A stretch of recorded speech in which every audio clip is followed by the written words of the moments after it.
1 जनवरी 2026 से परमाणु ऊर्जा नियामक बोर्ड (AERB) के अध्यक्ष के रूप में किसने पदभार ग्रहण किया है? तो 1 जनवरी 2026 से परमाणु ऊर्जा नियामक बोर्ड के रूप में एस.के. बालकृष्णन ने पदभार ग्रहण किया है। अगला सवाल,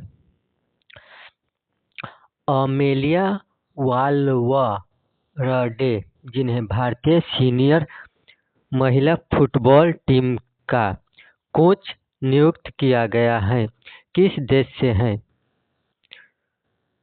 कोलंबिया से हैं, मेक्सिको से हैं, कोस्टा रिका से हैं या स्पेन से हैं? तो अमेलिया वालवरडे कोस्टा रिका देश से हैं। अगला सवाल, 1 जनवरी 2026 को भारतीय वायुसेना के उप प्रमुख के रूप में किसने पदभार संभाला है? तो 1 जनवरी 2026 को भारतीय वायुसेना के उप प्रमुख के रूप में एयर मार्शल नागेश कपूर ने पदभार संभाला है। अगला सवाल, अमेरिकी सेना द्वारा राष्ट्रपति निकोलस मादुरो की गिरफ्तारी के बाद वेनेजुएला के अंतरिम राष्ट्रपति कौन बने हैं?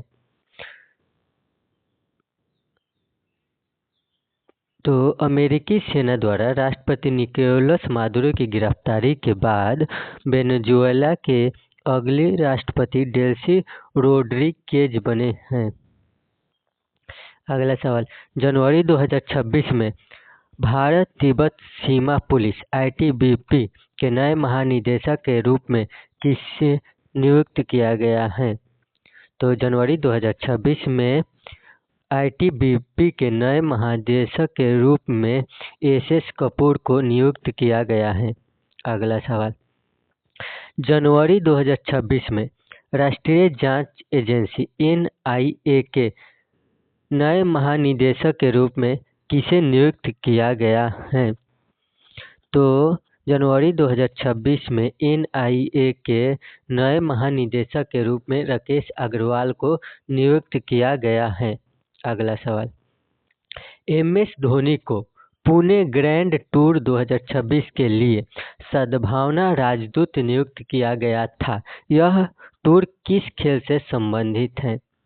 तो MS धोनी को पुणे ग्रैंड टूर 2026 के लिए सद्भावना राजदूत नियुक्त किया गया था।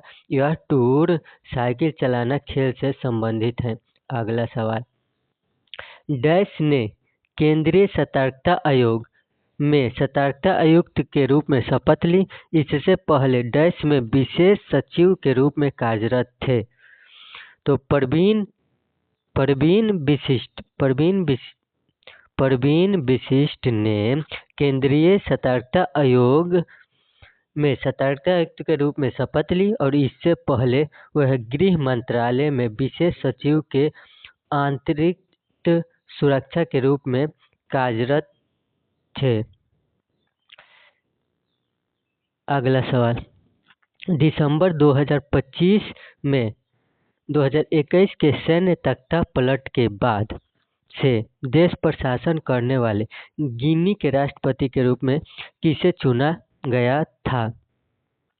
तो दिसंबर 2025 में 2021 के सैन्य तख्ता पलट के बाद से देश पर शासन करने वाले गिनी के राष्ट्रपति के रूप में मामदी डोम्बोया को चुना गया था। अगला सवाल, जस्टिस नितिन मधुकर जामदार की सेवानिवृत्ति के बाद केरल उच्च न्यायालय के मुख्य न्यायाधीश के रूप में पदभार ग्रहण करने के लिए किसे स्थानांतरित किया गया है? तो जस्टिस नितिन मधुकर जामदार की सेवानिवृत्ति के बाद केरल उच्च न्यायालय के मुख्य न्यायाधीश के रूप में पदभार ग्रहण करने के लिए सोमेन सेन को स्थानांतरित किया गया है।